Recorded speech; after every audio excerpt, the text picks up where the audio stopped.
for it. We have a lot of response for those 4 week session as well. So Bhante, do I have your permission to? Yes. Now you can proceed. Thank you, Bhante. On behalf of all the participants, we will make Panchashili Archana to Bhante, Kshamaya Archana and Panchashili Archana. Okasa Vandami Bhante, Dwaratayena Maya Katam, Sabba Paradham Khamatume Bhante, Dutiyampi Okasa Vandami Bhante, Dwaratayena Maya Katam, Sabba Paradham Khamatume Bhante, Tatiyampi Okasa Vandami Bhante, Dwaratayena Maya Katam Sabba Paradham Khamatume Bhante, Okasa Ahang Bhante, Tisaranena Saha Panchasilang Dhammang Yachami, Anugraham Katva Silang Detame Bhante, Dutiyampi Okasa Vandami Bhante, Dwaratayena Maya Katam Sabba Paradham Khamatume Bhante, Okasa Ahang Bhante, Tisaranena Saha Panchasilang Dhammang Yachami,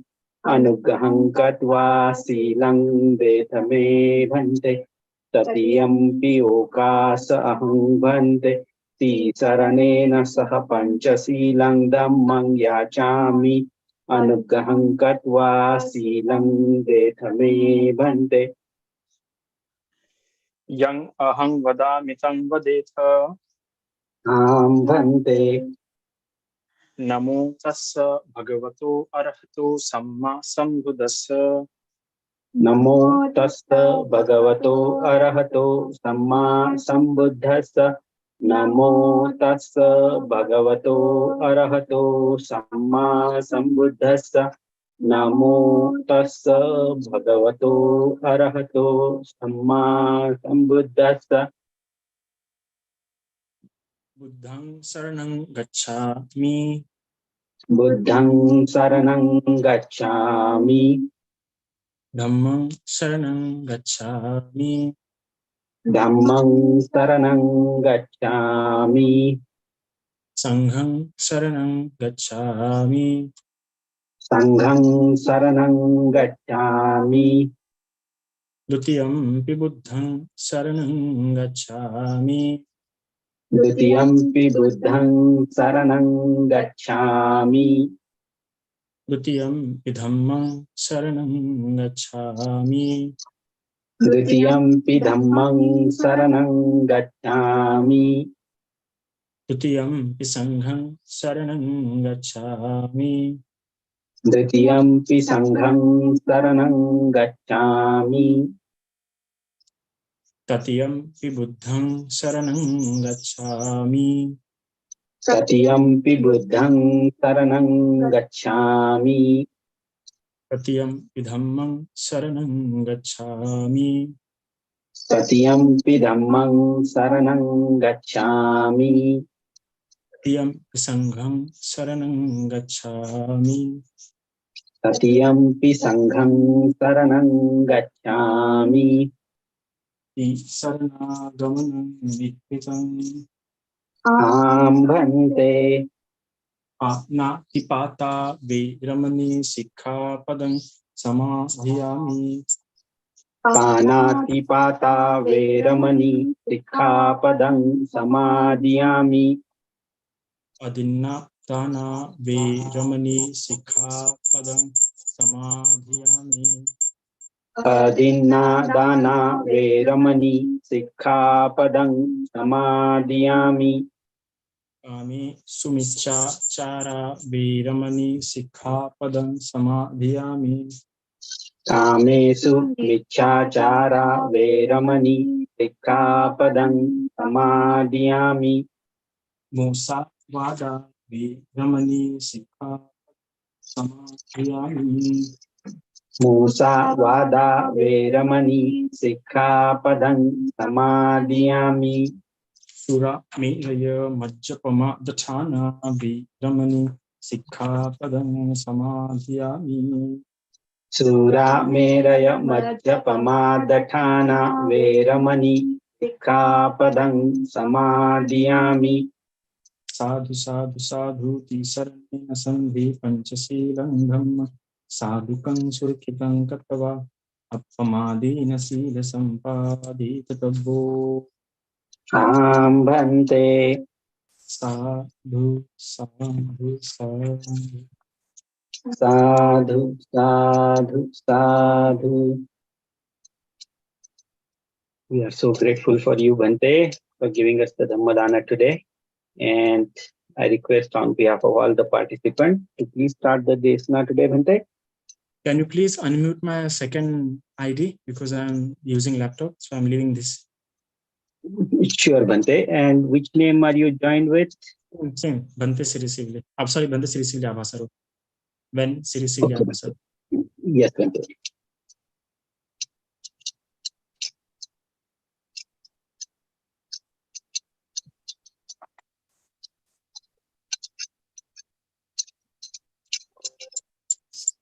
Sadhu, sadhu. So, should I share presentation? Can I?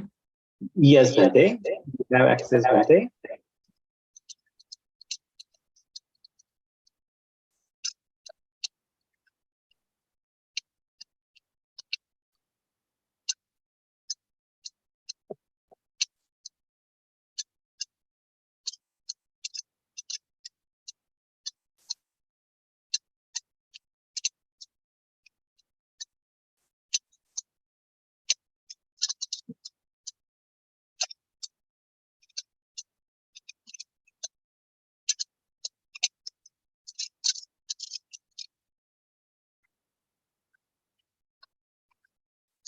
Bhante, are you able to share, Bhante? Yes, yes. I'm just finding something. Okay, Bhante.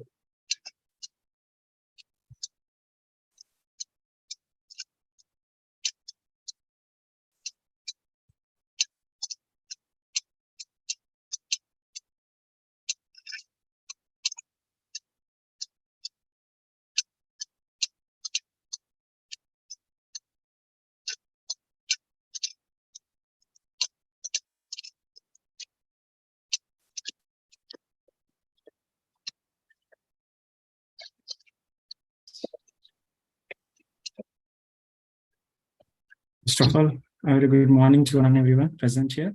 So I have to continue it in English or in Hindi. Bhante, whatever you feel comfortable, we are okay, Bhante. Thank You you. can continue in English, if you can continue in Hindi. Thank you Just, so much. whatever you are comfortable with. Okay so जिस प्रकार से आज हम जो विषय है आज का हमारा, हम मार के बारे में जानेंगे, क्योंकि it is one of the concept which is mostly unrecognised and specially misunderstood about मारा, है ना। क्योंकि कई सारे हमारे जिस प्रकार हम जो आज के जो समाज में है ना, तो आज कई सारे हम दो वर्ग देखते हैं जो अक्सर बुद्धिज्म को एकदम बौद्धिक स्वरूप पे देखते हैं, और बौद्धिक स्वरूप पे देखते हुए वो हर कसौटी को विज्ञान के स्तर पर आग के देखते हैं, जो कि अच्छी बात है ना। पर वो उसको इतना मटेरियलिस्टिक फॉर्म में देखते हैं कि हर उस कंसेप्ट को एक तो वो लोग साइकोलॉजिकल फिनोमेना के रूप में देखते हैं, या फिर मटेरियलिस्टिक फिनोमेना में देखते हैं, जो कि हमने यह बात समझनी चाहिए कि yes, it is good thing to observe like that, but the first and the most foremost thing which we should understand about Buddhism, that Buddhism is the well-defined Dhamma. Okay, every word which is going to lead towards the Nibbana, every word is the well-defined. वो हर एक शब्द क्या है अच्छी प्रकार से सुव्याख्यात है। तो जब हम बुद्ध शासन में या बुद्ध की शिक्षाओं में जब भी कुछ सुनते हैं, जब भी कुछ समझने के जा रहे हैं, अक्सर हमें समझ नहीं रहा है या फिर समझ भी रहा है, तो भी हमारा सबसे पहला जो जानने का प्रयास होना चाहिए कि क्या भगवान बुद्ध ने इसकी व्याख्या ऐसे की है जिस प्रकार हम साइंस को मानते हैं। साइंस भी हमें इसलिए भी ज्यादा अच्छा लगता है या हमें आकर्षित होता है क्योंकि साइंस का हर एक जो शब्द है, जिसे हम कहते हैं टर्मिनोलॉजीज, उसकी डेफिनेशन है अच्छी प्रकार से, डेफिनेशन और डेफिनेशन के साथ उस टर्मिनोलॉजी को इस्तेमाल होता है। अगर हम साइंस पढ़ रहे हैं और उस शब्द की डेफिनेशन नहीं पढ़ रहे हैं तो उस कंसेप्ट को हम डेप्थ नहीं समझ पाएंगे या समझेंगे भी तो भी क्या हो जाएगा, और मिसअंडरस्टैंडिंग हो जाएंगी। तो वैसा ही क्या हो रहा है आज के इस युग में हो रहा है, आज के इसमें हो रहा है कि हम लोग भगवान के शिक्षाओं को समझ रहे हैं, और भगवान ने जिन शब्द का इस्तेमाल किया और वो शब्द की व्याख्या कैसे है ना, वो व्याख्या भगवान के शब्दों में नहीं समझ रहे हम। वो व्याख्या क्या आ रहा है, हम अभी मॉडर्न समय में जो फिलोसोफर्स आ रहे हैं या मॉडर्न समय में जो भी बुद्धिजीवी आ रहे हैं, उनके अनुसार वो जैसे अपने अपने हिसाब से जो शब्दों की व्याख्या करेंगे उसके हिसाब से हम समझने का प्रयास करेंगे, जो कि क्या आ रहा है, धम्म में विकृति उत्पन्न करता है। समझिए, बहुत ही अच्छा है कि एक चीज को नए नए आयाम पे, नए डायमेंशन के तौर पे भी समझना। पर क्या भगवान ने भी इसी रूप में समझाया? क्योंकि हम सभी कहीं ना कहीं यह जानते हैं कि भगवान की प्रज्ञा असीम है। कई सारे जो विज्ञान के क्षेत्र में है, अच्छे अच्छे वैज्ञानिक भी मानते हैं कि भगवान इस पृथ्वी के परे जा चुके हैं, इस पृथ्वी के परे दिख चुके हैं, अंतरिक्ष को दिख चुके हैं, ब्रह्मांड में दिख चुके हैं। तो जब ऐसा व्यक्ति जो ब्रह्मांड को दिख चुका है, जब उस समय जब लोगों को ये पता नहीं था कि दुनिया चपटी है, गोल है, कैसी है, वहां भगवान जहाँ पे सिर्फ व्यक्ति मोस्ट ऑफ जहाँ पे व्यक्ति को अपने सोलार सिस्टम के बारे में भी पता नहीं था, है ना, वहां पे भगवान बुद्ध बात कर रहे हैं कि मुझे जब बुद्धत्व प्राप्त हुई तो मुझे बुद्धत्व प्राप्त होने के बाद 10,000 चक्रवात, 10,000 गैलेक्सीज, 10,000 यूनिवर्स क्या होकर थे, कंप्लीट होकर थे, मतलब यूनिवर्स की बात कर रहे हैं। मतलब भगवान ने कितना आगे तक देखा है। तो जब उन्होंने ऑफकोर्स कुछ समझा होगा, तो इसलिए सबसे पहले उनके शब्दों में समझने की जरूरत है। क्योंकि क्या हो रहा है कि हर कोई अब अपने कंसेप्ट के हिसाब से, अपने अपने अपने हिसाब से, जिस प्रकार हम देखते हैं कि एक अपने या कामड़े करके थे जिन्होंने 8 खंडों में 9 खंडों में धम्मपद लिखा, मराठी भाषांतर किया, तो मराठी भाषांतर में उन्होंने शब्दों के हिसाब से अपने बोल दिया कि देव वगैरह जो शब्द है वो ऐसा कुछ है, होता नहीं है वगैरह, वो तो ऐसा ही। तो वो हम अपने हिसाब से समझाने की, बुद्धिज्म में मेन ग्रंथ में क्या दिया है, कैसी डेफिनेशन है, वो आवश्यक है। तो वैसा ही कुछ हो रहा है आज मार को लेके हो रहा है। मार को लेके भी कई सारे लोग यह समझते हैं कि मार समान कोई चीज होती नहीं है, मार ऐसा कोई बाहरी राक्षस नहीं है। मार जो है वो हमारे मन की बात है, हमारे मन के जो अड़थड़े है, उसी को बुद्धिज्म में मार बोला गया। तो इस प्रकार मार is one of the most misunderstood concept in Buddhism, specially at present era. तो उसी कंसेप्ट को समझने की जरूरत हमें आज प्रयास करेंगे। क्यों मार समझना बहुत आवश्यक है? क्योंकि जो किसी को भी हरंत होना है, क्योंकि बुद्धिज्म का जो फर्स्ट एंड द फॉरमोस्ट जो गोल है, one of the most priorities है बुद्धिज्म की, वो ये है कि सभी ने जो होना चाहिए वो निब्बान कर होना चाहिए, क्योंकि बुद्धिज्म का पथ जो है निब्बान की ओर लेके जाता है। अगर आपको बुद्धिज्म में निब्बान नहीं प्रेरणा इच्छा हो रही, तो इसका मतलब बुद्धिज्म का जो मेन अर्थ है, जो मेन गार्ड है, वही उसको एक्सेप्ट नहीं कर पा रहे हैं।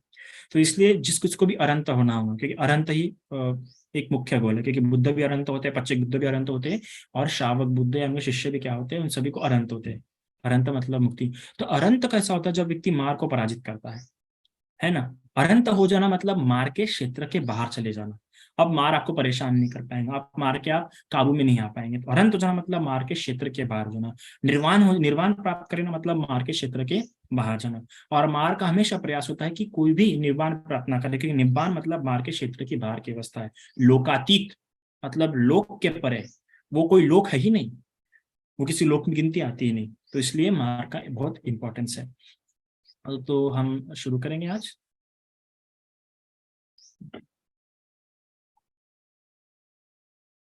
दिख रही है slide? Yes, Bhante, we are able to see the slide.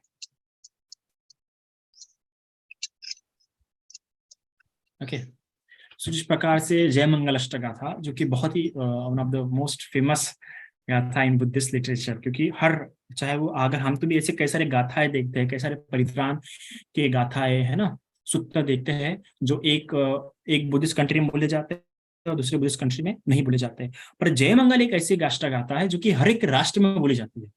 और जय मंगल अष्टगाथा ओरिजिनल नहीं है, मतलब उसको बाद में बनाया गया है। अलग अलग बुद्ध के जो इंसिडेंट है उसको एक साथ लाके बनाया गया है। पर फिर भी हम देखते हैं कि वो हर एक राष्ट्र में बोले जाते हैं। किसी किसी राष्ट्र से थाईलैंड में जय मंगल अष्टगाथा को आशीर्वाद के रूप में बोला जाता है। मतलब कोई भी त्योहार क्यों ना हो, है ना, उस हर एक इसमें जब आशीर्वाद देने के आएंगे तो आशीर्वाद के समय में जय मंगल अष्टगाथा भी बोलेंगे। तो जय मंगल अष्टगाथा का बहुत ज्यादा इंपॉर्टेंस है। और उसी जय मंगल अष्टगाथा में क्या है कि आठ आठ भगवान के ऐसे इंसिडेंट जिसमें भगवान बुद्ध ने जीत हासिल की। तो वो एक मोटिवेशन के रूप में कि देखिए भगवान के जीवन में भी बुद्धत्व प्राप्त होने के बाद भी उनके लाइफ में कई सारे हर्डल्स आए, कई सारे प्रॉब्लम्स आए, उन्होंने उसको कैसे डिफीट किया।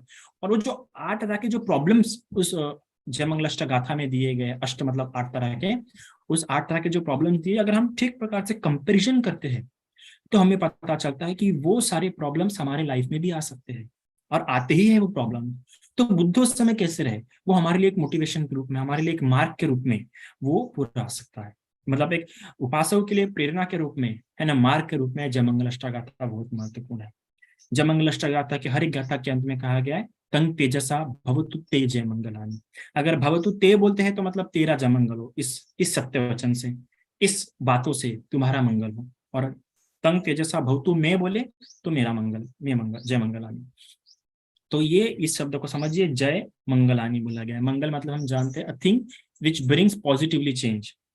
मंगल उस चीज को बोला जाता है, मंगल मतलब सुख नहीं होता है ना, मंगल मतलब प्रीति नहीं होता है, मंगल मतलब आनंद नहीं होता, मंगल, है ना, मंगल जिससे चेंजेस आना शुरू हो, पॉजिटिव चेंजेस आना शुरू हो, उसे कहते हैं मंगल, है ना। तो जय मंगल मतलब इस बात से तुम्हारे जीवन में चेंजेस आना शुरू हो, और यह चेंजेस तुम्हारे जीवन में क्या लाए, जीत लाए, है ना।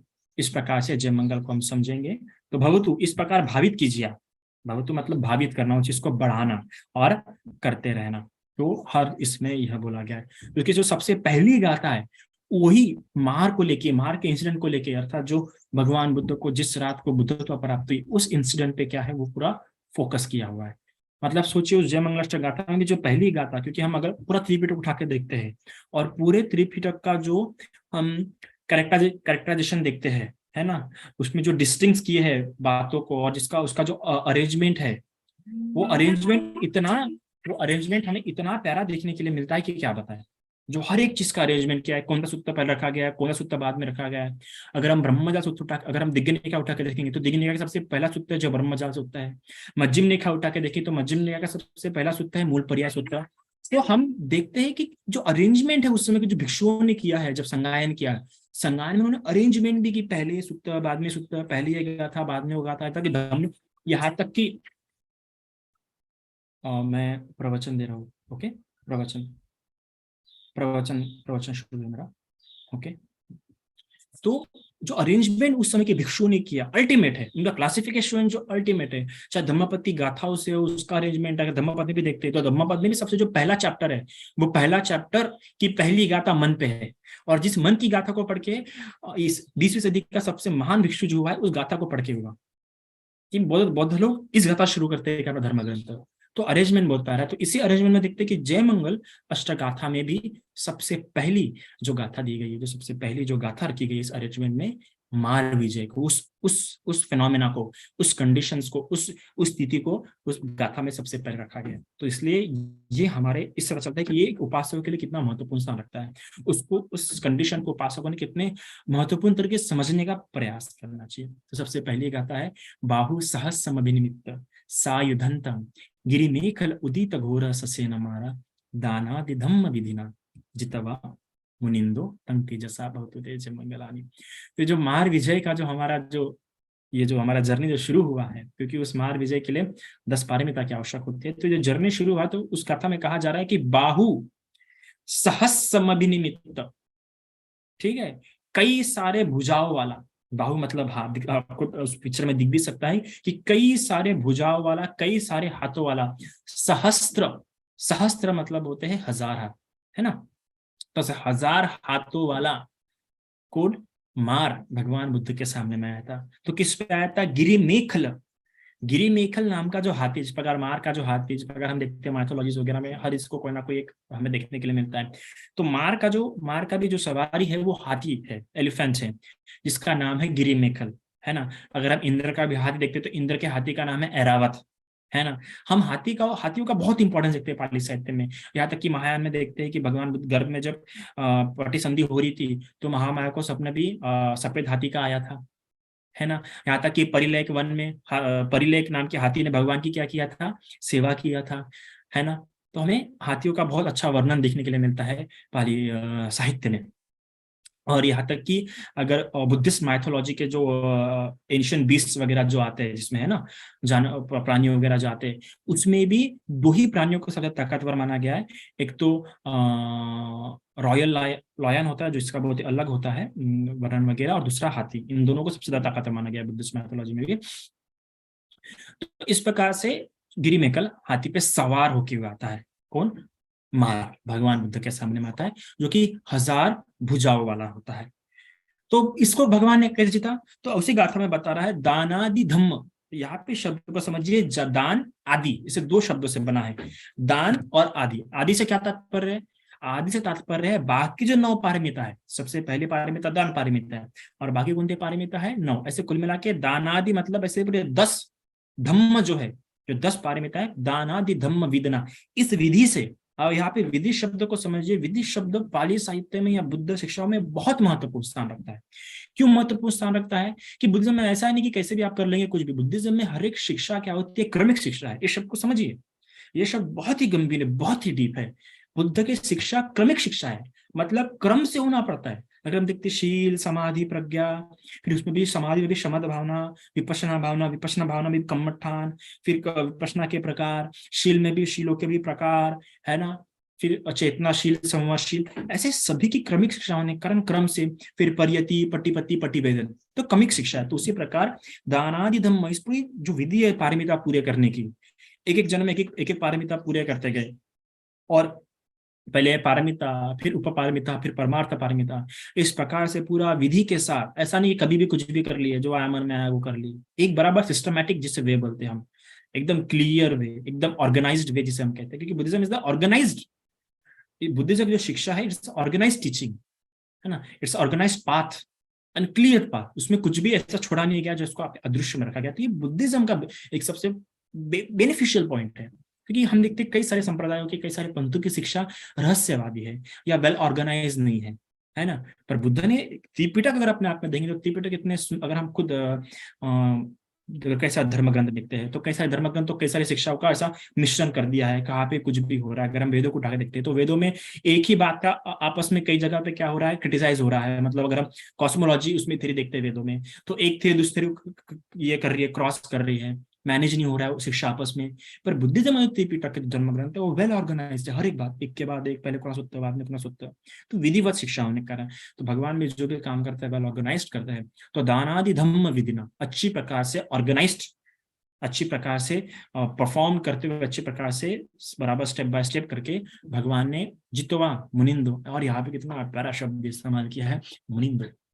तो इस मुनिंदो शब्द को समझिए, मुनि मतलब क्या होता है, मुनि के तो बहुत प्यारे प्यारे अर्थ है, उसमें से 2 अर्थ हम समझते हैं। एक मुनि का अर्थ होता है जिसने नाप लिया, जिसने इस पूरे लोकों को नाप लिया, जान लिया अपनी प्रज्ञा से, ये करता है मुनि।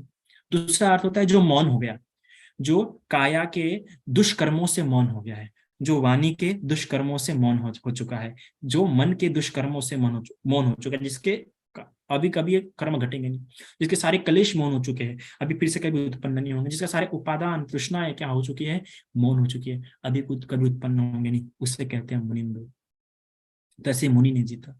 यहाँ तक कि हम देखते हैं कि अंगुलीमाल को भी कहते हैं, जब अंगुलीमाल कहता है भगवान को कि रुक जाओ तुम, क्यों क्यों जा रहे हो, तब भगवान कितना कहता है मैं तो रुक गया हूँ, तुम भी रुक जाओ अहिंसक अंगुलीमाल, मैं तो अकुशल कर्मों से रुक गया हूँ, तू भी रुको। तो उनके सारे अकुशल कर्म ही रुक गए हैं, मौन हो गए, इसलिए क्या होते हैं, मुनिंदो कहा जाता है। तो ऐसे मुनि, ऐसे हमारे मुनिंदो ने, ऐसे भगवान बुद्ध ने क्या हुआ, इस प्रकार से उस मार पे क्या की, विजय हासिल की। ठीक है।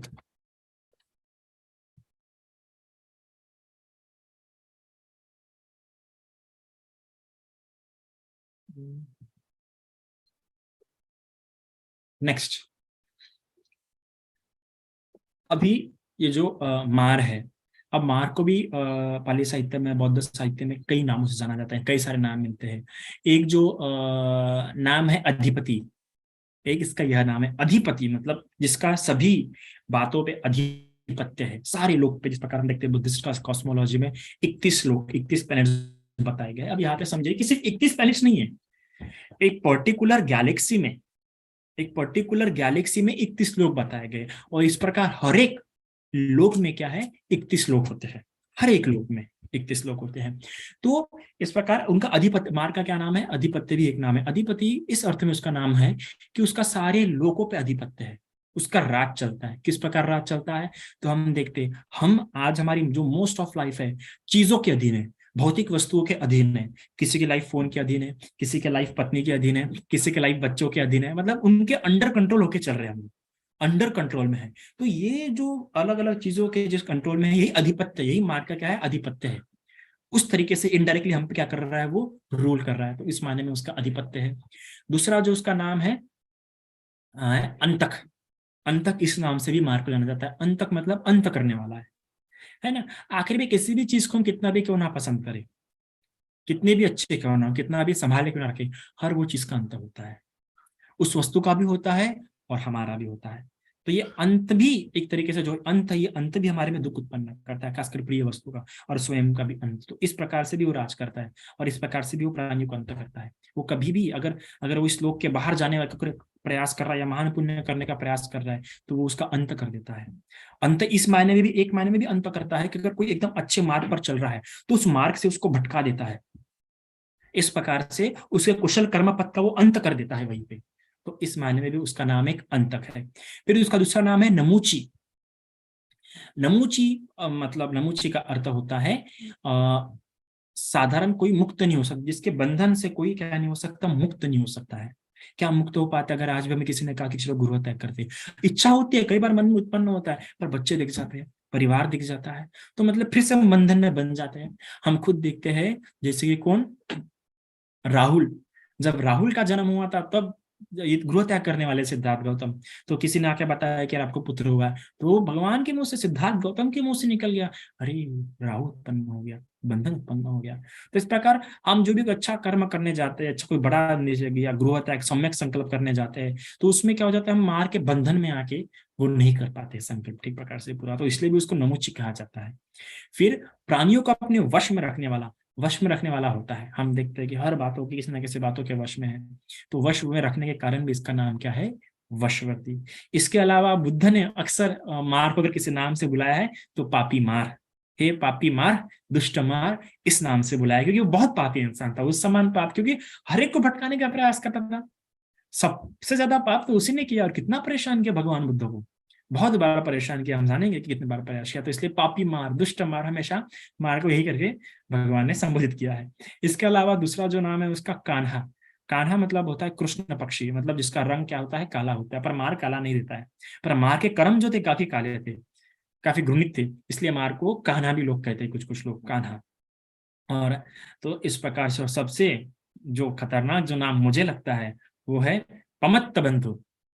पमत्त बंधु मतलब प्रमादी व्यक्तियों का भाई, है ना। क्योंकि जो व्यक्ति प्रमादी होता है उसके तो बहुत निकट होता है, मार उसको पसंद करता है, हमेशा उसके निकट होता है, क्योंकि प्रमाद में है, अपना वक्त जाया कर रहा है खेल कूद में या बेकार की चीजों में, या प्रयास नहीं कर रहा है मुक्ति के लिए, तो ऐसा व्यक्ति का तो मार भाई माना जाता है। तो एक ये पमत्तु बंधु भी क्या है, उसका नाम है। तो ये इतने सारे नाम हमें पाली साहित्य में मार को लेकर देखने के लिए मिलते हैं। फिर कहा गया है महादयो महासत्व बोधि मूले निसिंदई पंचमारी पराजित पत्तो संबोधि उत्तम, कि वो महानायक महाशक्तिशाली जो मार है, उन्होंने क्या किया, 5 तरह के मारों को हराया, और 5 तरह के मारों को हटा के क्या किया, जीत हासिल की। तो कैसे गाथा भी न, पंच मारे पराजित व पत्तो संबोधि उत्तम, 5 तरह के मारों को। और जो जयंती शब्द है, जयंती शब्द ही इसी अर्थ में इस्तेमाल किया है। आज तो जयंती शब्द काफी विकृत हो गया है, पर पाली साहित्य में अगर हम कहते हैं जयंती, तो जयंती मतलब जिसने जयंतो, जिसने जीत हासिल कर ली। जीत हासिल कर ली किस पे, 5 तरह के मारों पे जिसने जीत हासिल कर ली, वो उसको उसके उसके अर्थ में हम क्या करते हैं, जयंती ये शब्द इस्तेमाल करना चाहिए। और जिसने 5 तरह के मारों को हरा दिया है, उसके बारे में हम ऐसा भी नहीं कह सकते कि विजय हो, जैसे कि आज कई सारे लोग, कुछ लोग कहते हैं कि भगवान बुद्धांचा विजय हो, भगवान बुद्ध की विजय हो। हम नहीं कह सकते, क्यों? क्योंकि बुद्ध मार के भी बात हो गए। जो मार के कंट्रोल में होता है, जो मार के आधिपत्य में होता है, जो मार के वश में होता है, उसी व्यक्ति को इस प्रकार से इच्छा होती है कि मैंने इस पे जीत हासिल करना चाहिए, मैंने उस पे जीत हासिल करना चाहिए, मुझे ये जीतना है, मुझे वो जीतना है, मुझे ये राज्य जीतना है, मुझे वो राज्य जीतना है। पर जिसने मार को हरा दिया, अब उसके जीवन में कुछ भी जीतने के लिए नहीं रहा, वो जीत के भी आगे पहुंच चुका है। तो इसलिए भगवान जैसे के लिए हम ये विजय वगैरह इस्तेमाल नहीं हो सकते कि भगवान करुणा हो, है ना, या बुद्ध शासन में हम रहे, ऐसा ही बोलना ठीक रहेगा। तो हमें 5 तरह के मार देखने के लिए मिलते हैं, 5 तरह के मार। तो उसमें सबसे पहला जो मार है, एक खंड मार।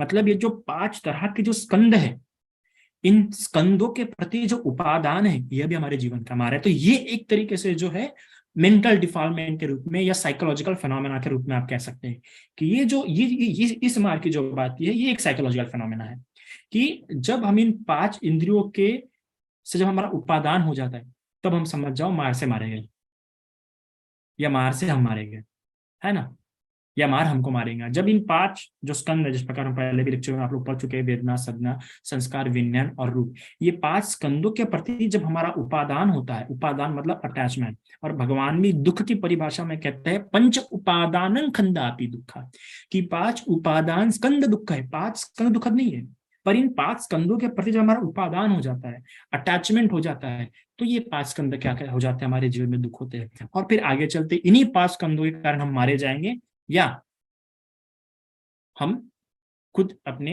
मृत्यु का रास्ता तय करेंगे। तो ये 5 स्कंद क्या है, हमारे लिए मार है। इन 5 स्कंदों के प्रति उपादान हमारे लिए क्या है, मार है। मार मतलब जो मारता है हमें, है ना, परेशान करता है, बार बार व्याकुल करता है, अच्छे अच्छे मार्गों से हटा देता है। तो ये 5 स्कंद क्या है हमारे लिए, इनके प्रति अटैचमेंट हमारे लिए मार है। मार मतलब अगर सरल भाषा में कहूँ तो अड़थड़ा।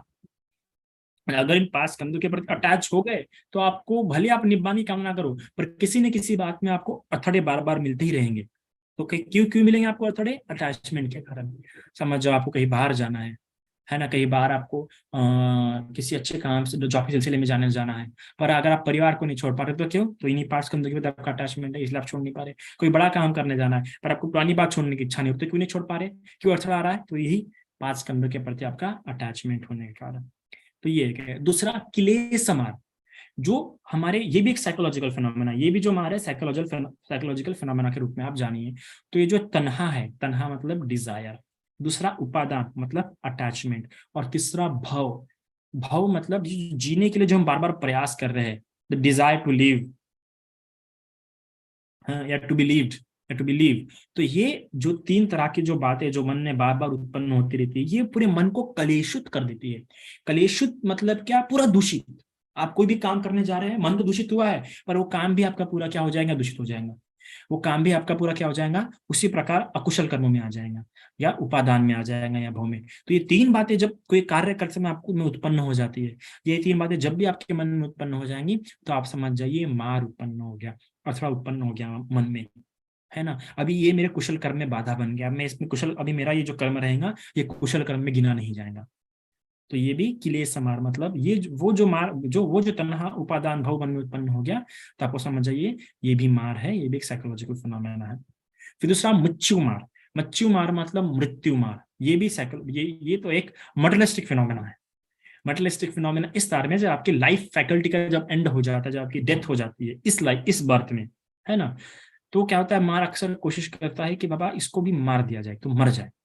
कोई भी काम करने जा रहे पर काम नहीं कर पा रहे, और काम करने के पहले ही मृत्यु आ गई। तो हम देखते कई सारे लोग, इस प्रकार हमने एक लेक्चर भी पढ़ा है शाम के, इसमें द 5 रेडिएट्स ऑफ लाइफ, कि मृत्यु के समय में भी वो आराम से अपनी सांस नहीं छोड़ पा रहे, और आराम से अपनी सांस नहीं छोड़ पा रहे कारण मृत्यु के समय भी कोई ना उपादान उत्पन्न हो रहा है, कोई ना कोई बात करने की रह जा रही है, या मन को लग रहा है। तो ये भी मार है, क्योंकि मृत्यु भी हमें आसानी से, मरने में आसानी से नहीं दे रहा है। तो जो भी आपको काम आसानी से ना करने दे, जो भी आपको व्याकुल कर रहे, वो सब मार में आ जाता है। तो आपको मरने भी जो आसानी से नहीं दे रहा है, वो भी क्या है, मार है।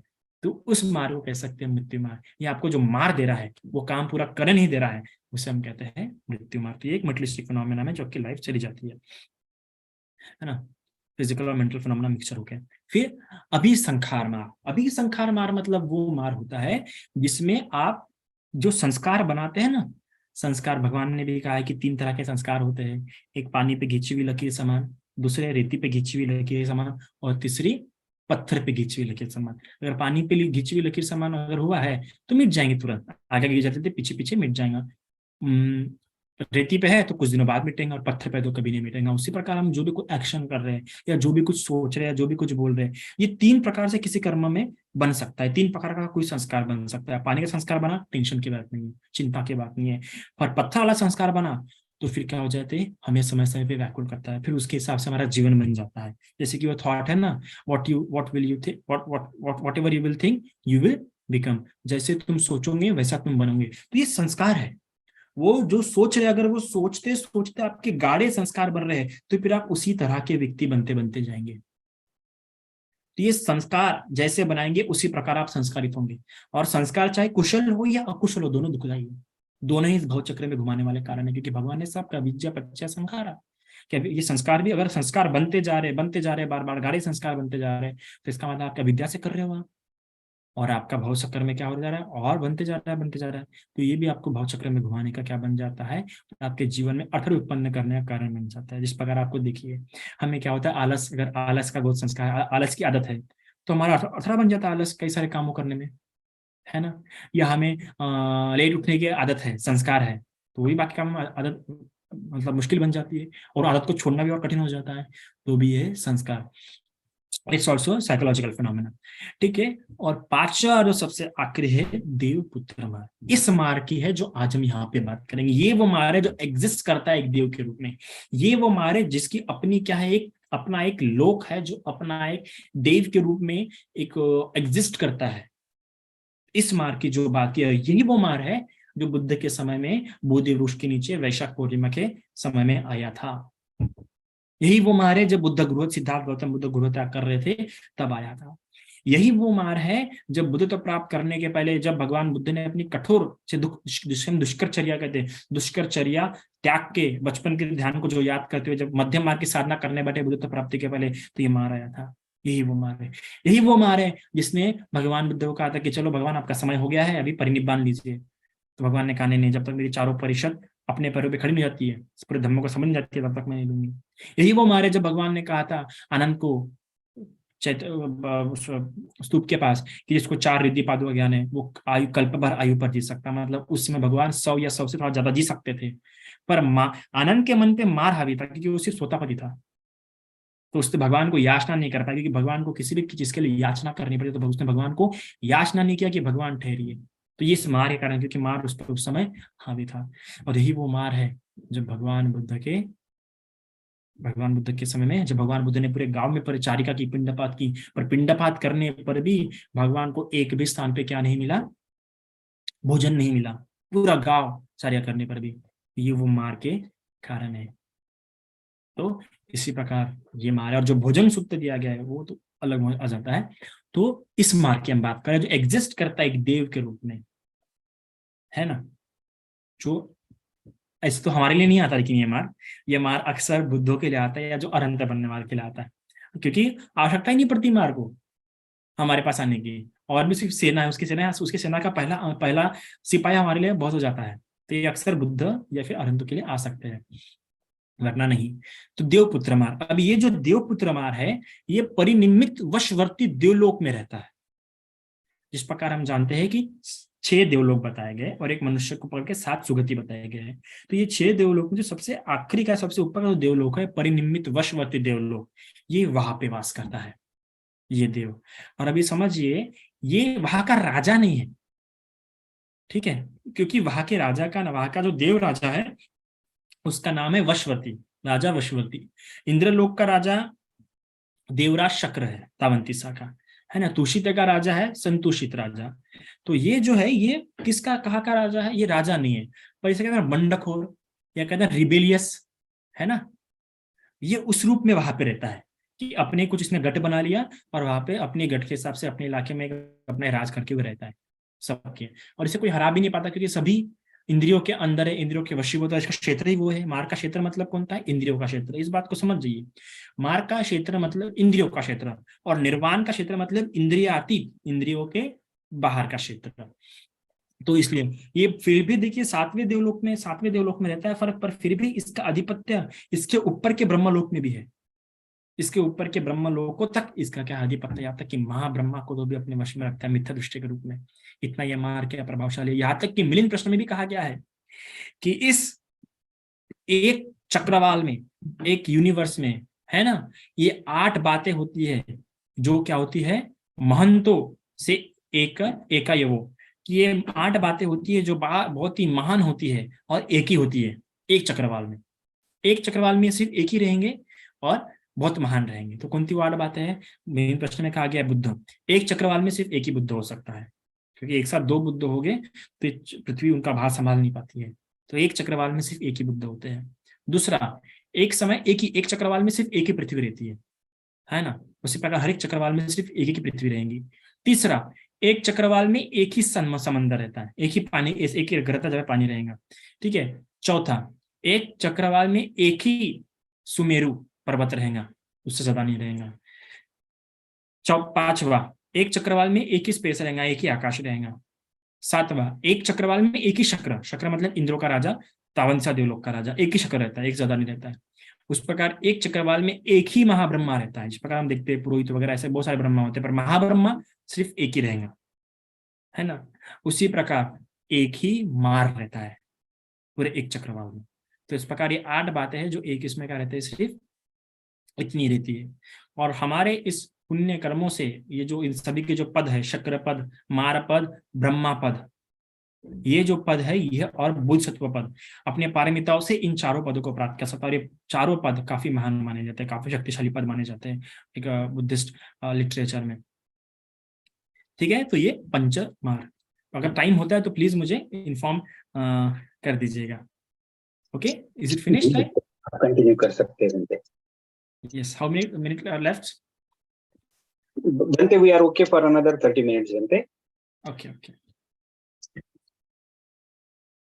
तो इस प्रकार से हम देखते हैं। तो इसके अलावा मार की सेना का भी बहुत ही वर्णन मिलता है, सुंदर वर्णन मिलता है मार की सेना का। मार की सेना के बारे में जो बताया गया है कि मार की सेना में ये सारे लोग रहते हैं। सबसे पहली जो सेना रहती है काम वासना की सेना रहती है मार की सेना में। सबसे पहली सेना मार काम वासना। काम वासना हम जानते हैं। अब काम वासना जो है, मैं देखता है कि आज के इस समय में कई सारे लोग सिर्फ एक सेक्सुअल डिजायर के रूप में देखते हैं काम वासना को, है ना।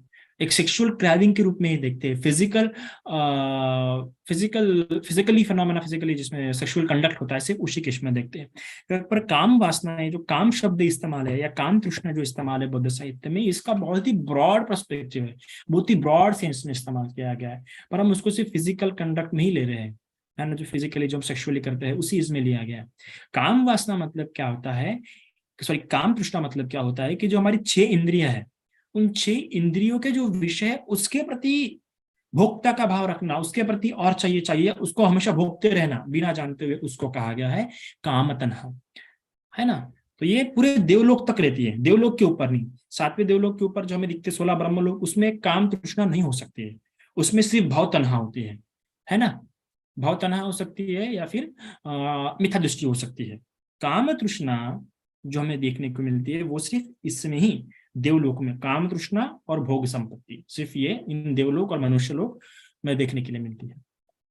तो हर एक इंद्रियों का जो विषय, जैसे आंख का विषय देखना है तो उसको लगता है कि और देखते रहो, जैसे कोई सुंदर लड़की हो तो सुंदर लड़की को देखते रहो, कोई सुंदर पुरुष हो तो सुंदर पुरुष को देखते रहो, कोई सुंदर वस्तु से देखते रहो, और चाहिए और चाहिए, या वो टीवी देखते रहेगा, सीरियल देखते रहेगा, कुछ भी कुछ भी कुछ भी। तो ये आंख की काम तृष्णा।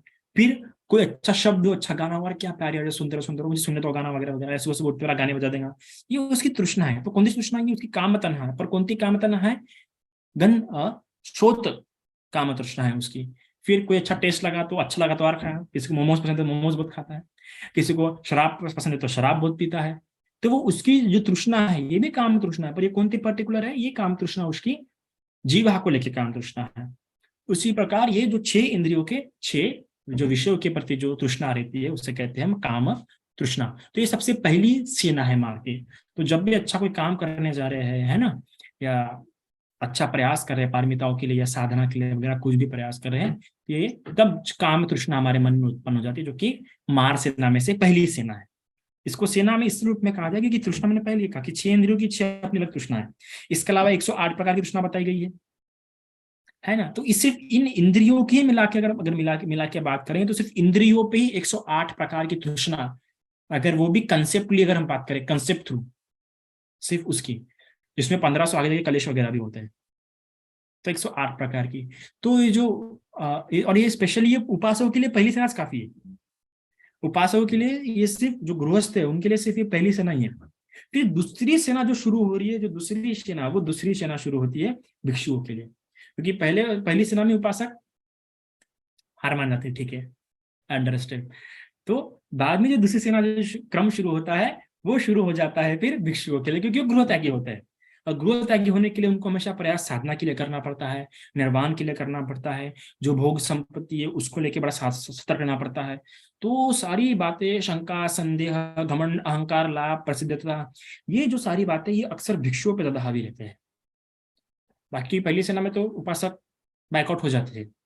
तो तो ये पहली सेना। फिर दूसरी सेना अरति।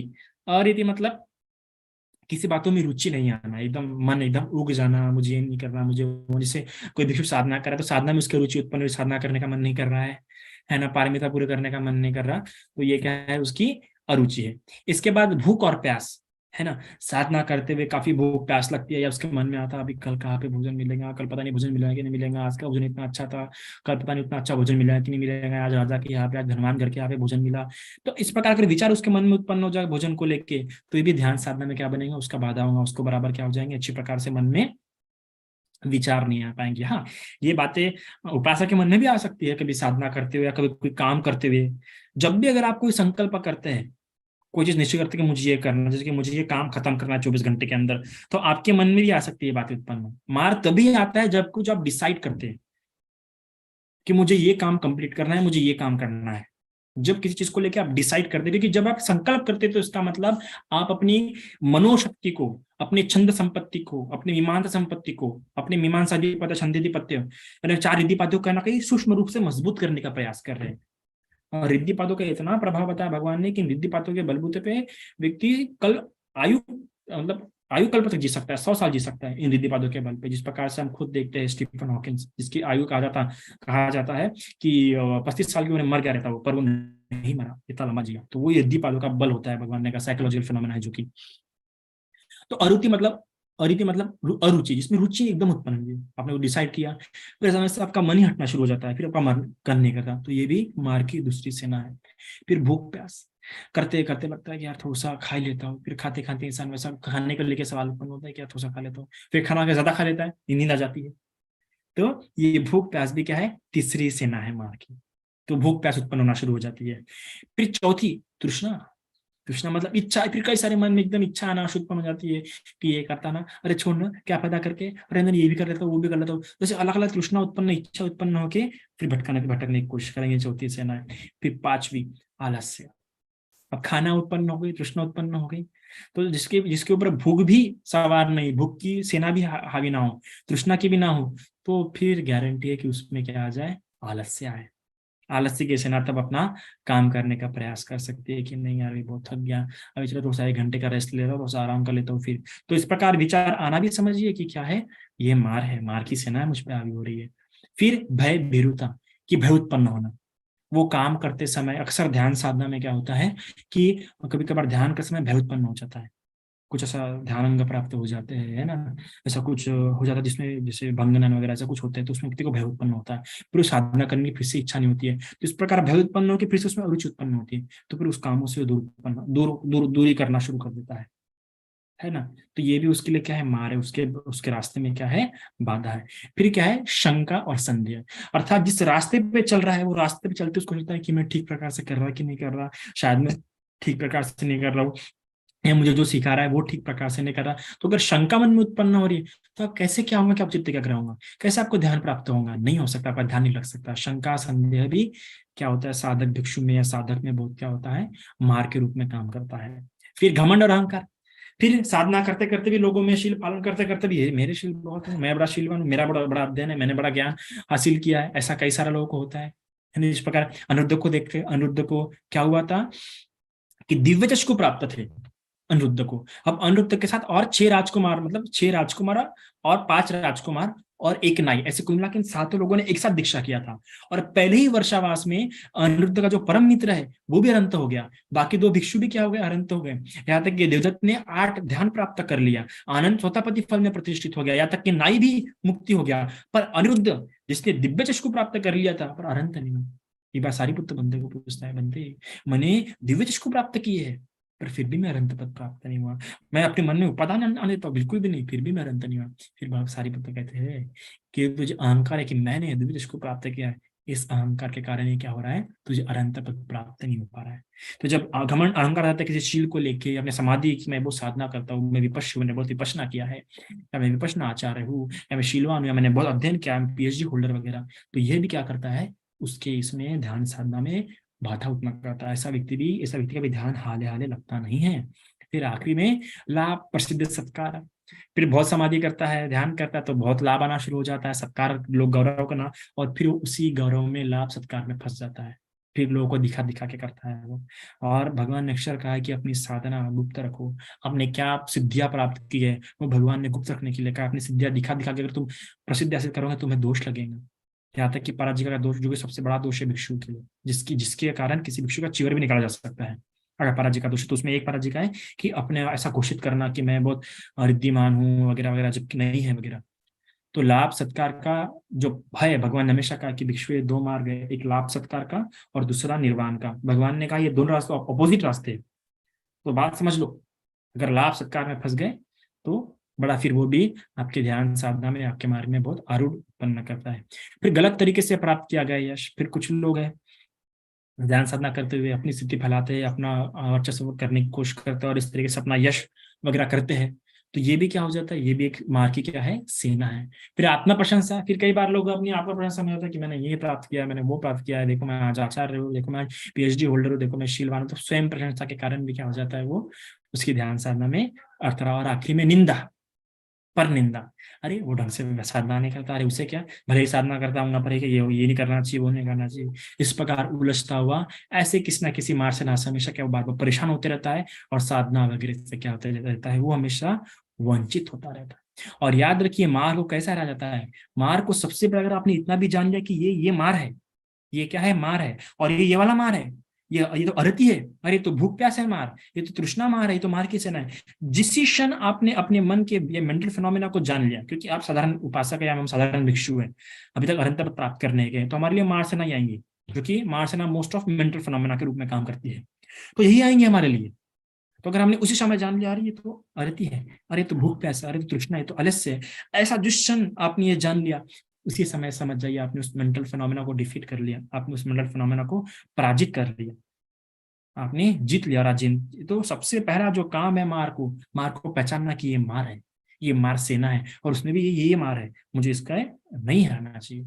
तो इस प्रकार हम देखते हैं कि मार और मार सेना भगवान के पास आए। भगवान के पास आके भगवान भगवान कितना प्यारा उदाहरण देते हैं, कहते हैं भगवान के जिस प्रकार प्रज्ञावान को भगवान ने, जैसे मार को भगवान ने कैसे हराया, तो भगवान कहते हैं कि जैसे कच्चे घड़े को पत्थर, थोड़ा सा पत्थर मार के भी वो कच्चा घड़ा टूट जाता है, तो पत्थर से, छोटे से पत्थर से भी कच्चा घड़ा टूट जाता है, चूर चूर हो जाता है। मैंने उसी तरह मार सेना को अपने प्रज्ञा के बलबूते से मार को हराया। और मार को हमेशा प्रज्ञा के बलबूते भी हरा सकते हैं हम, शील समाधि के बलबूते पे नहीं, क्योंकि समाधि भी मिथ्या दृष्टि वाली हो सकती है। भगवान के समय में आठ समाधि में लोग मुक्त थे, पर फिर मुक्त हो पाए क्या, मार के चंगुल से मुक्त हो पाए क्या? क्या अरे जो अरूप ब्रह्म लोक में, जो अरूप ध्यान से, जो अरूप ध्यानों से जो अरूप ब्रह्म लोक में उत्पन्न हुए, वो भी मार को नहीं हरा पाए आखिर में, वो भी भव तन्हा के आखिर में अंडर में ही है। तो इसलिए मार को ऐसे हराया जाता है, प्रज्ञा के बलबूते पे। यहाँ तक कि भगवान ने इस जगह और कहा है कि जिन श्रेष्ठ वीरों ने जय ग्रहण करने वाला, इस प्रकार भगवान ने मार को हराया। अब भगवान के समय में जो मार सेना आई थी, उस मार सेना के बारे में हम थोड़ा सा समझते हैं। कितने मिनट बाकी है? बनते और 20 मिनट बाकी है बनते। ओके। सो अभी हम वो मार से जानते कि वो मार, इतना प्यारा वर्णन दिया है वो अट्ठ कथाओं में, इतना प्यारा, इतना सुलभ, इतना मतलब वो सुन, जब मैं पढ़ा, मैं जातक कथाओं में, जातक अट्ठ कथाओं में, तो इतना पढ़ने योग्य है। उसमें भगवान के जो कमेंट्स थे, भगवान ने जो बोला, भगवान के जो उद्गार थे। तो अब मार से ना देखिए, अब जब वो मार का युद्ध होने वाला था मार के साथ, तो कौन कौन देखने के लिए आया? क्योंकि हम देखते ये सारे जंग तो आए दिन होती रहती है। 5,000 2,500 के मानवीय इतिहास में, सभ्य मानवीय इतिहास में हमें 5,000 ज्यादा युद्ध देखने के लिए मिलते हैं। तो ये सारे जंग तो हमें रोज देखने के लिए मिलते हैं, पर वो जो युद्ध होने वाला है वो कल्पों कल्पों में एक बार होता है, कल्पों कल्पों में। तो ये युद्ध कोई, और इस युद्ध में एक तरफ एक व्यक्ति होता है और दूसरे तरफ तो पूरी मार की हजारों सेना रहती है। वो खुद मार जो कि गिरी में एकल हाथी पे सवार होता है, उसका गिरी में एकल हाथी 150 योजन लंबा रहता है, कहते हैं 150 योजन, और एक योजन 10 से 12 किलोमीटर रहता है। जैसे 150 योजन बड़ा हाथी पे सवार होके मार आता है, जिसकी इतनी भुजा रहती है, इसकी हर एक भुजा में हर एक तरह का शस्त्र होता है जो सामने वाले इंसान को डरा सके। तो ऐसा मार, उसकी सेना में इतने तरह तरह के डरावने चेहरे वाले लोग होते हैं कि जिससे इंसान डर सके। हर तरह के चेहरे, घोड़े सुअर से लेकर वो भी डरावने रूप में, हर ऐसी इतनी बड़ी लाखों करोड़ों के लोग में ऊपरी सेना रहती है।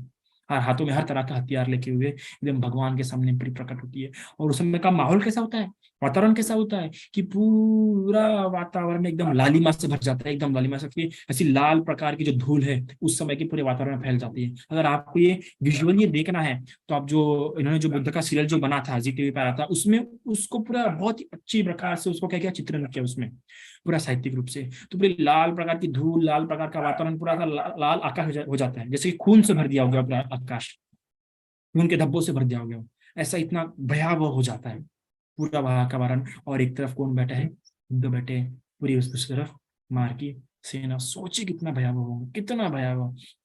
फिर अब इस युद्ध को देखने के लिए साक्षात कई सारे लोग के ब्रह्मा आ जाते हैं, कई सारे लोग के देवता वगैरह आ जाते हैं, क्योंकि उनको पता है युद्ध देखने के लिए नहीं मिलेगा। सबसे प्यारा इतना खतरनाक युद्ध जिसमें एक शस्त्र भी उठाने वाले नहीं है बुद्ध, बिना शस्त्रों के बलबूते से इतनी बड़ी सेना को जीतते हैं, उसको देखने के लिए कई सारे चक्र वालों से देवता वगैरह आते हैं।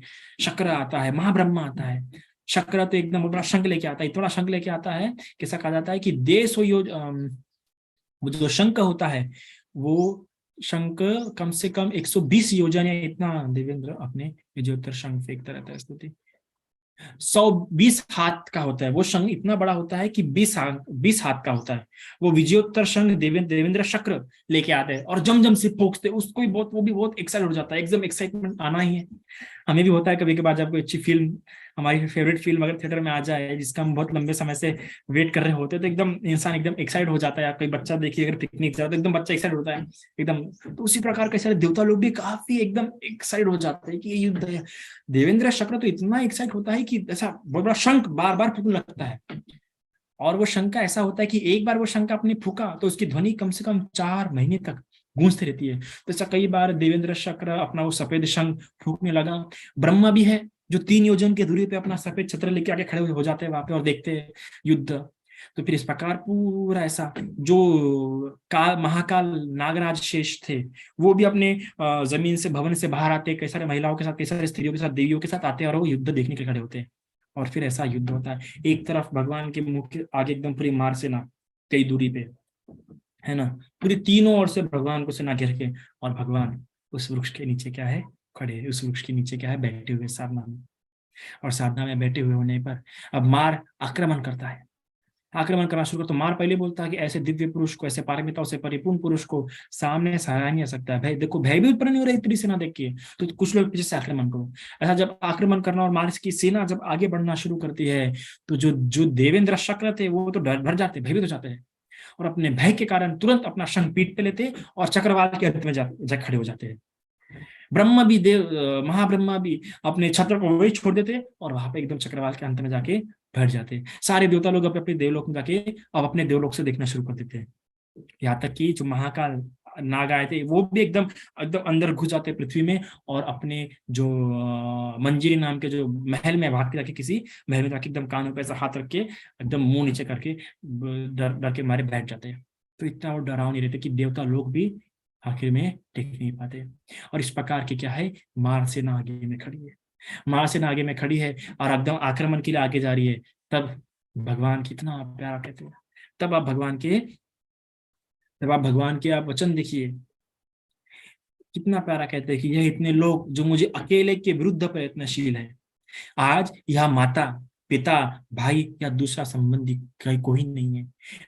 कितना प्यारा। आप देखिए उस समय भगवान को क्या बोध हो रहा है, उस बोधिसत्व होते हुए, बोधिसत्व अवस्था में उस सिद्धार्थ गौतम का जरा बोध देखिए, बड़ा सोचनीय विचारनीय योग्य है कि इतनी बड़ी सेना आगे में खड़ी है, इतनी हर तरह का दुख, हर तरह का रूप, हर तरह का भयावह, हर तरह का अजवार औजार लेके ये सभी सेना, हर छल दुनिया का हर दुख इस मार सेना के रूप में मौजूद है आज मेरे आंखों के सामने में।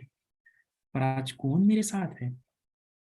मेरी माता जो मुझ पे इतना जान शक्ति थी, जिसने अपने स्वयं के सगे पुत्र को दाई के हाथ में सौंपा, दाई का दूध पिलाया और मुझे अपना दूध पिलाया, आज वो भी मेरे साथ नहीं है। मेरे पिता जिन्होंने मेरे लिए 3 महल बनाए थे शरद ऋतु के लिए और हर तरह के सीजन के लिए, आज वो भी मेरे साथ नहीं है। यहाँ तक कि मेरे भाई वगैरह कोई मेरे साथ नहीं है। आज मैं अकेला यहाँ पे, आज तो देखते हैं ना, आज वो जो देखते कोई मेरे साथ खड़ा नहीं है। तो ये बोध व्यक्ति को होना चाहिए हर समय समय पे कि मृत्यु के समय में कोई मेरे साथ नहीं रहेगा।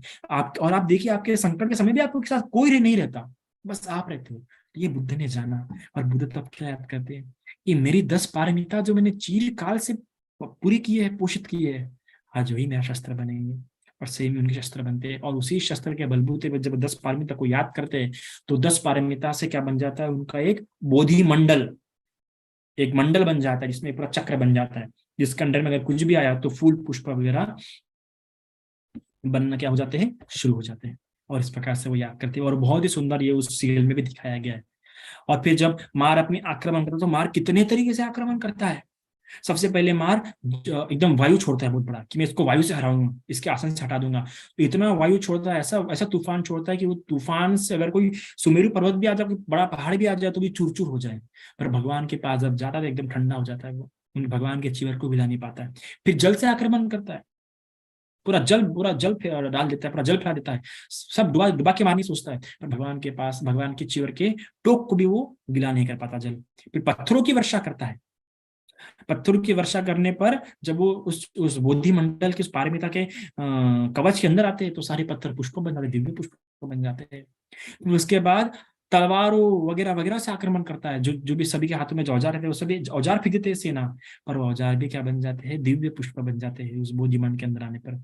फिर सोचते हैं कि अंगारों जला के मारूंगा, तो अंगारों की वर्षा करता है, वो भी दिव्य पुष्प बन जाते हैं। फिर राख की वर्षा करता है, ऐसे गरम गरम राख की, वो भी क्या बन जाते हैं, चंदन चूर्ण बन जाता है भगवान की इसमें जब प्रवेश करता है। फिर इसके बाद जल धधकते बालू के कण फेंकते हैं, और वो भी क्या, दिव्य पुष्प बन जाते हैं। इसके बाद गंदा कीचड़ फेंकते हैं, वो भी दिव्य लेप के रूप में भगवान के ऊपर वर्षा होती है उसकी। फिर आखिरी में घनघोर अंधेरा करता है, फिर वो घनघोर इतना अंधेरा कि कोई भी डर जाए, पर उस घनघोर अंधेरे में भगवान की जो रश्मियां रहती है वो रश्मियों से पूरा फिर से प्रकाशमान हो जाता है। तो इस प्रकार 9 तरीके से क्या करता है, मार आक्रमण करता है, पर फिर भगवान को तो सब हिला नहीं पाता, बोधि मंडप पे टिक टिक वैसे रहते हैं वो। फिर वो होने के बाद क्या करे समझ में नहीं आता। फिर आखिर में बोलता है कि चल उठ, जिस आसन पे इतना अडिग बैठा हुआ है वो आसन तेरा नहीं है, वो आसन की तरह नहीं बनता, वो आसन मेरा है। कहते हैं तुझे, अगर तुझे साक्ष्य चाहिए तो मेरी सेना है। कहता है बताओ कौन है इसका, इस आसन का सही साक्षीदार। तो पूरी सेना कहती है हाँ हाँ हाँ, आप है हमारे हमारे देवपुत्र, हमारी मार है इसके सही मायने में साक्षी। कहते बता तेरा कौन साक्षी है।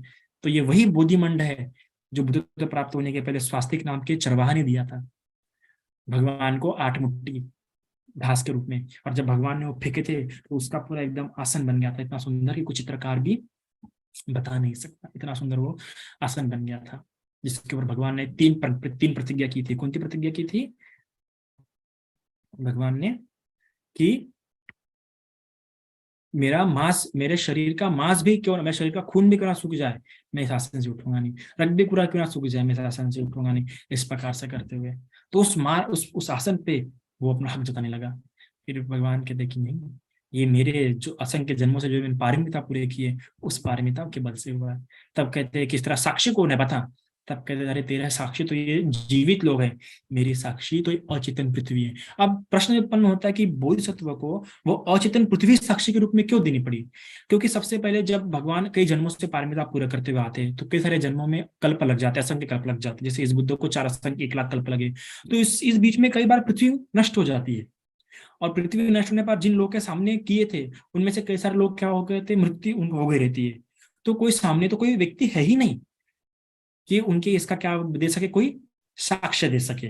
तो इसलिए उन्हें पृथ्वी, और उस जब पृथ्वी पे अपना हाथ रखते हैं साक्ष्य के रूप में, तब भी वो सिर्फ अपने सब जन्म याद नहीं करते, सिर्फ अपना वेसंतर का जो उनका आखिरी जन्म रहता है, जो कि सिर्फ कुछ सालों पहले ही, इतने इतने सालों पहले ही वेसंतर का जब जन्म हुआ था, तो उस वेसंतर के जन्म को याद करते हैं, क्योंकि उस समय पृथ्वी थी, उस समय पृथ्वी नष्ट नहीं हुई थी, तो उससे समय से पृथ्वी अभी तक है। तो इसलिए उस जन्म के समय पृथ्वी मौजूद थी, तो इसलिए पृथ्वी पर हाथ रखते हैं। और पृथ्वी पर हाथ रखते हुए कहते हैं कि हे पृथ्वी बता, जब मैंने वेसंतर के अपने आखिरी जन्म में जब मैंने अपनी पारमिता पूरी की थी, क्या तू 7 बार कंप्लीट नहीं हुई थी। तो वेसंतर के जन्म में इतना दान किए थे कि वो भूमि भी 7 बार कंप्लीट हो गई थी, इतना महादान हुआ। तो हर हर बोधिसत्व को एक आखिरी जन्म में इस प्रकार दान देना ही पड़ता है जिससे भूमि कंप्लीट हो जाए। और इसमें वेसंतर जातक ने पढ़ना चाहिए एक बार तो, क्योंकि उसका बहुत इंपॉर्टेंस है हर एक बुद्धिस्ट कल्चर में। वेसंतर के ऊपर अलग से एक फेस्टिवल है हर नेशन में, बुद्धिस्ट नेशन में। तो ऐसा याद करते कि वेसंतर जन्म के दान को याद करके भूमि को कहते, तब भूमि प्रकंपित हो जाती है, कहती भूमि हाँ हाँ मैं साक्षी हूँ, हाँ हाँ मैं साक्षी हो। जब इस प्रकार कहती है तो पूरी भूमि कंपित हो जाती है। पर थाईलैंड परंपरा के हिसाब से, थाईलैंड की परंपरा के हिसाब से वो जो अचेतन पृथ्वी है एक स्त्री का रूप लेती है, और एक स्त्री के रूप में क्या होती है, प्रकट होती है, और ऐसे अपने लंबे बाल, जिस प्रकार आप इस पेंटिंग में देख भी सकते हैं, अपने बालों से निचोड़ती है, और निचोड़ते हुए उन बालों से पूरा इतना निकलता है पानी, इतनी बाढ़ आ जाती है कि पूरे के पूरे जो मार्स है पूरी बह जाती है, बहुत बाढ़ आती है, महासागर का पानी कम पड़ जाए, इतना पानी निकलता है। तब कहती है कि इसने इतने जन्मों में मुझे इतना पुण्य दान किया पानी के रूप में, है ना, पानी छोड़ते हैं हम लोग, तो संस्कृति है, तो इतनी बार पानी छोड़ा दान करके, पुण्य करके, इतना इतना उसने पानी छोड़ा है कि देखो इतना पानी, इतना उसने पुण्य कर्म किया है। तो ये भगवान के याद करते हैं, और इस प्रकार मार हार के अपने लोक में वापस जाता है, और लोक में वापस जाने के बाद वो अपनी हार आखिर में स्वीकार करता है और एक कोने में बैठ जाता है अपने लोक में। फिर 5वें हफ्ते में देखो, मार को हराने के बाद, बुद्धत्व प्राप्त करने के बाद भी, जब 5वें हफ्ते में जब भगवान असली ध्यान का आनंद दे रहे थे, ज्ञान का आनंद दे रहे थे, तब 5वें हफ्ते में मार की पुत्री आती है, राग, अरति और तन्हा, ये तीनों आते हैं, और तीनों 999 तरह की महिलाओं का कुछ एक, क्योंकि हर एक व्यक्ति की अलग अलग पसंद होती है, किसको बूढ़ी महिला पसंद होती है, किसको जवान महिला पसंद होती है, किसको युवती पसंद होती है, किसको घर अलग अलग तरह की होती है महिला, जैसे हर एक तरह की महिला, हर तरह के रंग रूप का महिला का रूप लेके बुद्ध के सामने में आती है, पर फिर भी बुद्ध को थोड़ा लेश मात्रा भी आकर्षित नहीं कर पाते। तो इस प्रकार से मार और मार की सेना भगवान को पराजित करने का प्रयास किया, पर भगवान को नहीं कर पाया, क्योंकि भगवान के असंख्य जन्मों से परिमित है, और इन सबको सहने के लिए, इन सबको हराने के लिए, इन सब पे मैत्री करने के लिए, करुणा करने के लिए उन्हें हर तरह की पारमिता पूरी की, ताकि आखिर में उस बुद्धिमान आसन पे वो डगमगाए ना, भय न उत्पन्न हो। तो इस प्रकार हम देखते हैं मार का महत्व पाली साहित्य में। इतना आज के लिए काफी है। साधु साधु साधु, क्योंकि मुझे भी जाना है, हमारे आगे यहाँ पे 11 बज रहे हैं, अभी भोजन का समय हो चुका है। Sadhu, sadhu, sadhu, Bante. Thank you very much for your Dhammadana today. Bante, do you have like maybe 5 minutes for question and answer? Yes, It only takes 5 time. minutes. Yes, Bante. Yeah. So if you have any questions on today's topic for Bante, please raise your hand and I will allow you to unmute. Thank you very much, and try to be precise on the questions so we can let Bante go sooner the better. So please raise your hand.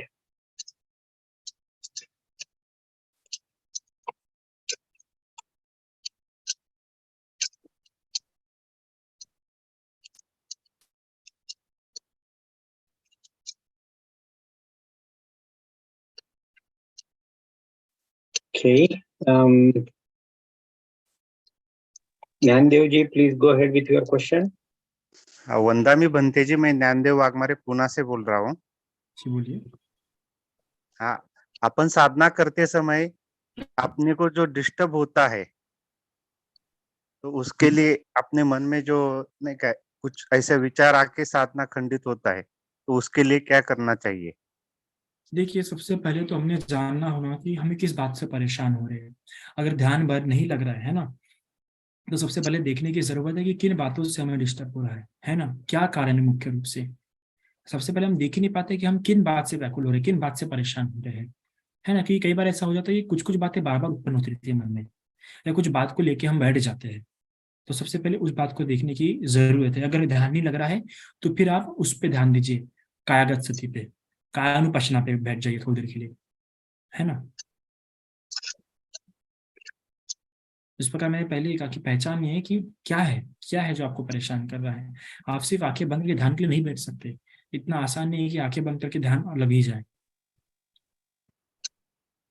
या श्वास के तरीके को बदलिए। Lady shadow ने कई तरह के तरीके बताए हैं, उसमें से किस तरीके को अपना के देखिए।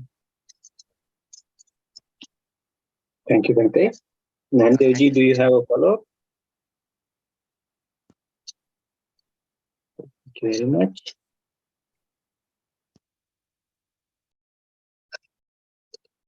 Are there any other questions? Please raise your hand.